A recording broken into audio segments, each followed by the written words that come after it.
Hello guys. तो आज हम आपके लिए बहुत अच्छी प्रिपरेशन स्ट्रेटजी ला ली हैं जो कि कैप जेमिनाई के लिए। अब देखिए अभी अब मैंने जल्दी एक वीडियो बनाई थी कि कैप जेमिनाई की हायरिंग आ गई है ऑफ कैंपस ड्राइव। तो आप सब लोग जाके वहां से अप्लाई कर दीजिए जो कि 15 दिसंबर तक है। अब सीधे मुद्दे पे आते हैं कि कैसे इस एग्ज़ाम को निकालना है, कैसे क्या करना है। तो देखिए कैप जेमिनाई की हायरिंग प्रोसेस थोड़ी सी अलग है और हर एक राउंड एलिमिनेशन राउंड है। और इसमें तुक्का भी लगाने से काम हो जाता है। अगर आप सही सही आंख बंद करके तुक्का लगा देंगे थोड़ा सा गैस मार के तो बिल्कुल आपका राउंड वो निकल जाएगा। तो उसी मुद्दे पे ये वीडियो कंटिन्यू रखते हैं कि कैसे क्या करना है। और एक चीज और, इसमें ना इंग्लिश वाले सेक्शन को लोग बहुत ज़्यादा ही हल्के में ले लेते हैं, मतलब कि उसको ज़्यादा इंपॉर्टेंस देते नहीं हैं। और उसी में ज़्यादा लोग एलिमिनेट हो जाते हैं। सूडो कोड तो हर कोई निकाल लेता है। और गेम बेस्ड के लिए आगे आपको टिप्स बताएंगे जो इतने आसानी से आप सारा लेवल क्लियर कर लोगे कि कोई बात ही नहीं है।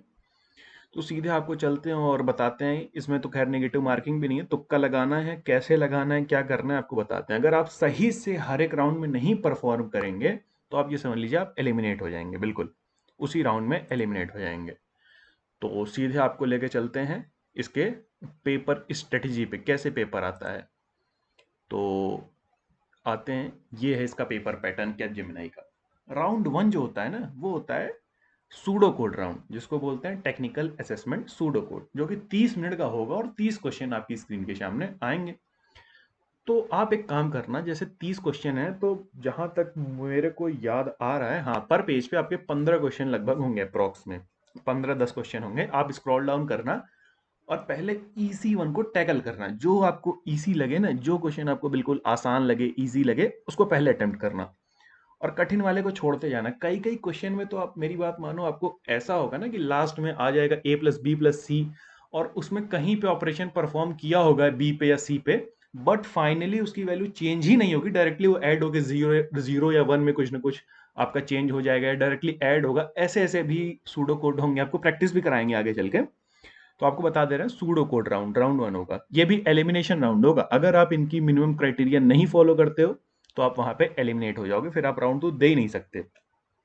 दूसरा होगा आपका इंग्लिश कम्युनिकेशन टेस्ट। यहीं आके गाड़ी फंस जाती है बहुत लोगों की। इसको लोग बेसिकली बहुत ज़्यादा हल्के में लेते हैं और यहीं पे एलिमिनेट हो जाते हैं। तो इंग्लिश कम्युनिकेशन की तैयारी आप अभी से ही शुरू कर दें, क्योंकि टाइम वैसे भी कम है, 10-12 दिन है। पेपर जहाँ तक मुझे याद है 18 से स्टार्ट होगा, 18 से स्टार्ट हो जाएगा। तो अभी आपके पास 12-13 दिन है और अच्छे से आप टाइम दीजिए इसको।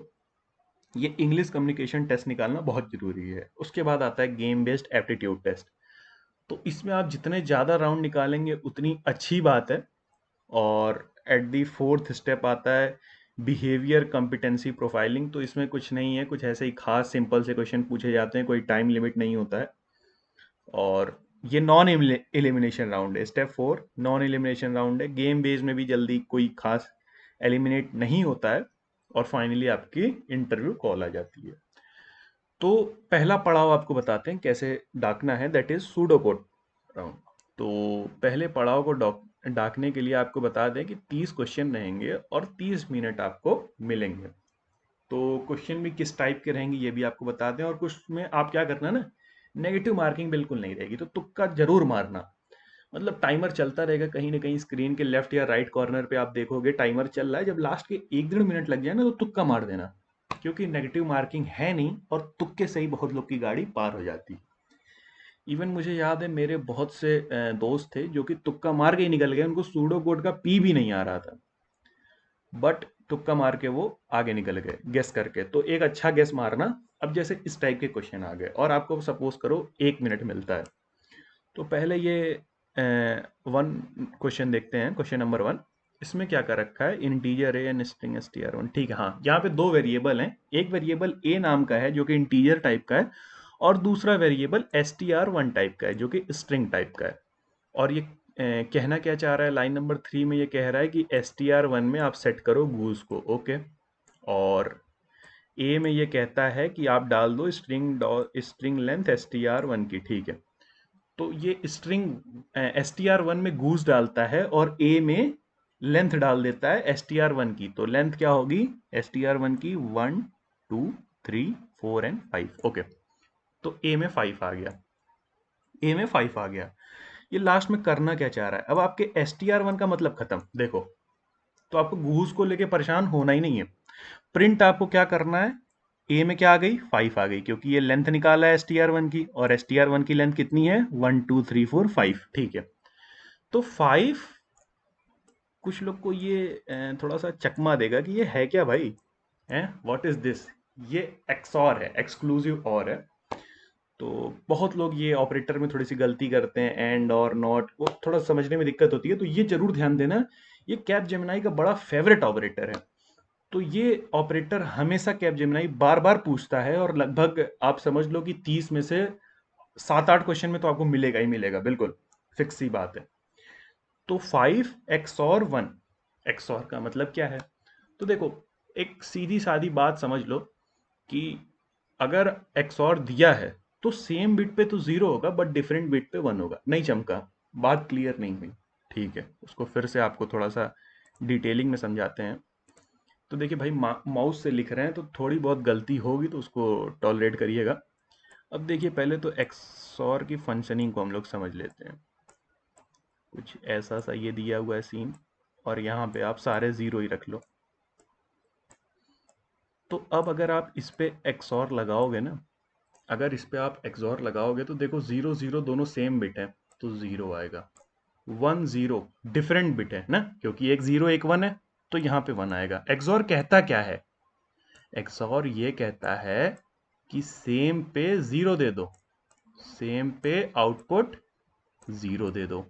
एंड अगर बिट डिफरेंट है, अगर बिट आपकी डिफरेंट है, तो आप आउटपुट 1 दे दो, बस। अब यहाँ पे देखो 0 0 बिट सेम है तो 0 दे दो, बट यहाँ पे 1 0 अलग है ना, तो 1 दे देंगे। तो यही आ जाएगा इसका आउटपुट।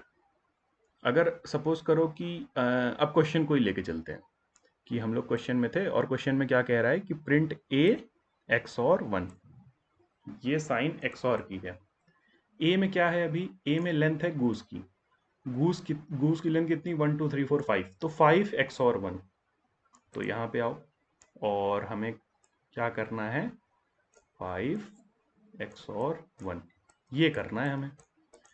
अब इसके लिए एक चीज और आपको आनी चाहिए, आपको किसी भी डिजिट का बाइनरी रिप्रेजेंटेशन लिखना लिखना आना चाहिए। जैसे 5 है, तो 2 की पावर 2 प्लस 1, हाँ, तो 2 की पावर 0 क्या होगा 0। तो इसको कुछ इस तरीके से समझिए कि 5 को अगर आपको लिखना है, तो 5 को कैसे लिखोगे, 2 की पावर 2 प्लस 1। तो 1 के लिए क्या करोगे, 2 की पावर 0 दैट इज 1, तो ये 1, एक 1 को ये दे देगा, और ये देगा 2 की पावर 1 को, ठीक है, और ये देगा 2 की पावर 2 को। तो ये समझ लो 5 का बाइनरी रिप्रेजेंटेशन है। ठीक है, ये आपको थोड़ा सा समझना पड़ेगा। 1 के लिए आप सिंपली लिख सकते हो 1 0 0 0। ये कैसे आया, ये ऐसे आया कि 2 की पावर 0, ये 2 की पावर 0 दैट इज 1, बाकी सारी बिट 0 होंगी। ऐसे ही यहाँ पे 2 की पावर 0, तो पहले तो 1 आ गया, अब हमें एक 4 की और आवश्यकता है, ये 2 की पावर 1, ये 2 कंट्रीब्यूट करेगा, और ये 2 की पावर 2, तो ये 4 को कंट्रीब्यूट करेगा। इन सब का जब आप एडिशन करोगे तो आपको 5 मिलेगा, 4 प्लस 1 दैट इज 5। तो कुछ ऐसा सीन निकल के आ गया कि चलो ठीक है। अब एक बार इसको सारे को क्लियर कर देते हैं, मैं फिर जो है, ठीक है, अब बोर्ड क्लियर हो गया। अब लेके चलते हैं। तो अपने को मिल गई 5 की बाइनरी, कैसे मिली, वो मिल गई 0 1 0 1। क्यों, क्योंकि ये 2 की पावर 0 1 हो गया, और 2 की पावर 2 4 हो गया। ये 2 की पावर 1 को हम लोग 0 ही रखेंगे, और 1 की बाइनरी हमको मिल गई 0 0 0 एंड 1, क्योंकि 2 की पावर 0 दैट इज 1। तो ये आपको थोड़ा सा याद करना पड़ेगा, क्या समझना पड़ेगा, करते करते आप हैंड्स ऑन हो जाओगे। अब इन दोनों का और निकालना है। तो और क्या कहता था भाई, जहां पे सेम बिट हो वहां पे 0 कर दो। तो 1 1 सेम बिट है 0, 0 0 सेम बिट है 0, 1 0 डिफरेंट है 1, और 0 0 सेम बिट है तो 0। ये किसको डिमॉन्स्ट्रेट कर रहा है? ये 4 को डिमॉन्स्ट्रेट कर रहा है। क्यों? क्योंकि 0 0 जहाँ पे 1 है वहाँ पे देखो 2 की पावर 0, 2 की पावर 1, 2 की पावर 2, तो 2 की power 2 that will equals to 4। तो इसका आंसर निकल के आएगा 4। आपको लगा यार तो बड़ा टाइम हो गया इसको निकालने में? टाइम बिल्कुल नहीं लगा। आप इसको मन में दिमाग में सोच सकते हो। ए 5 को रिप्रेजेंट कर रहा है और दूसरा 1 है, तो 5 और 1, तो 5 के लिए आप सोचो कैसे लिख सकते हो बाइनरी? 0 1 0, 0 1 0 1, और 1 के लिए क्या लिख सकते हो? 0 0 0 1। तो अब आप देख लो ना कि कहाँ कहाँ पे मैचिंग है। आप खुद ही दिमाग में सोचो तो वहां से आपको आउटपुट निकल के आएगा। ठीक है भाई, एक जगह है जहां पे डिफरेंट बिट आ रही है, एक जगह 1 है और दूसरी जगह 0, तो ठीक है, इससे इसका आउटपुट 4 हो गया। इसी तरीके से ये क्वेश्चन है, आप टाइमर लगा के करो, 1 मिनट है आपके पास। तो इसने क्या किया? ए में 8 डाल दिया, ओके, बी में 51 डाल दिया, एंड सी में 2 डाल दिया। अब देखो 51 देख के कुछ लोग को चक्कर आ जाएगा कि भाई यहाँ इसकी बाइनरी निकालना, ये क्या, कैसे चक्कर? अरे आगे क्वेश्चन तो पढ़ो आप। आगे जब आप तीसरी लाइन में देख रहे हो तो कहीं पे बी का यूज हुआ ही नहीं है। तो ये बड़ी डिजिट देने का इनका मतलब क्या होता है ना, थोड़ा सा लोगों को कंफ्यूज कर देते हैं, फिर लोग यहीं से स्किप करके दूसरे क्वेश्चन पे भाग जाएंगे। तो ये तीसरी लाइन में कह रहा है सी इक्वल्स टू, अब पहले ये सॉल्व करते हैं। ए में क्या है? 8 है, और सी में क्या है? 2 है। तो इसकी बाइनरी आप अपने दिमाग में ही सोच सकते हैं। 8 मतलब 2 की पावर 3। तो अगर इसको हम लोग बेसिकली जो है लेफ्ट हैंड साइड से लिखें तो 1 0 0 0, क्योंकि 2 की पावर 0, 2 की पावर 1, 2 की पावर 2 एंड 2 की पावर 3। ठीक है, बोर्ड पे भी देख लेते हैं। ये हो गई 8 की, ठीक है, ये हो गई 8 की बाइनरी। ठीक इसी तरीके से हम लोग देखते हैं ये क्या कह रहा है, 2 की बाइनरी। तो 2 की बाइनरी तो भाई बहुत ही आसान हो गई। 2 की बाइनरी ये हो गई, ये हो गई 2 की बाइनरी। अब इसमें देखो डिफरेंट कहाँ पे है। डिफरेंट आपको यहाँ और यहाँ मिलेगा, मतलब 8 दूनी 10, यहाँ मिल जाएगा, यहाँ मिल जाएगा ये। तो इसका जो आउटपुट निकल के आया वो निकल के आया 10। फिर क्वेश्चन पे चलते हैं। अब 10 का किससे करा रहा है भाई? फिर से 8 से करा रहा है ये। तो ये जो निकल के आया है इसको फिर से हम कर देते हैं 8 से, क्योंकि क्वेश्चन में यही बोल रहा है कि ये 10 है और ये 8 है। अब ये इन दोनों का XOR बोल रहा है क्वेश्चन में, आप ध्यान देखो, ये देखो, ये जो फाइनल आउटपुट निकल के आ रहा है इसका फिर फाइनली 8 से करना है। तो मतलब आप करते करते प्रैक्टिस हो जाएगी, इतना टाइम लगेगा ही नहीं। तो यहाँ से सीधा दिखेगा बस यही भी बच रहा है। तो ये हो गया आपका 2, 2 हो गया ये। तो यहाँ से निकल के आ गया सी में वैल्यू आ गई 2। अब सी में वैल्यू आ गई 2, ये पूरे में सी में वैल्यू आ गई 2। अब ये फोर्थ लाइन में कह रहा है B equals to B mod 4। तो बी में अभी वैल्यू क्या है? 51 मॉड 4, 4 12 चौक 48 है, 12 4 जा 48, 3 रिमाइंडर बच रहा है। और मॉड भाई क्या करते हैं? मॉड भाई तो रिमाइंडर ही देते हैं। तो बी में आ गया आपका 3। अब a प्लस बी प्लस सी, तो a में क्या है? 8, b में क्या है? 3, c में क्या है? 2। तो ठीक है, 8 प्लस b में क्या है भाई? 3 आ गया b में, क्योंकि 48 मॉड 51 3 आ गया। तो 8 3 11 प्लस 2 13। तो यहाँ पे जो निकल के आएगा आउटपुट वो आएगा 13। तो इसका 13 आएगा। इसका क्या आएगा? इसका हमने अभी सॉल्व किया था, इसका आउटपुट हमारा आया था, चलिए यहीं डायरेक्ट देख लेते हैं। ये 5 था, 5 और ये 1 था, तो ये हमने किया था, 4 आया था इसका आउटपुट। हाँ, तो इसका इसका इसका आ जाएगा 4 और इसका आ जाएगा 13। तो इस तरीके से आपको सूडो को टैकल करना है, थोड़ा जल्दी जल्दी सोचेंगे तो काम हो जाएगा। तो ठीक है, आई होप आपको वीडियो अच्छी लगी हो। अगर वीडियो अच्छी लगी है तो वीडियो को लाइक करिए, शेयर करिए, चैनल को सब्सक्राइब करिए, और कोई भी डाउट हो तो कमेंट करके पूछिए। Once again thank you for watching the video.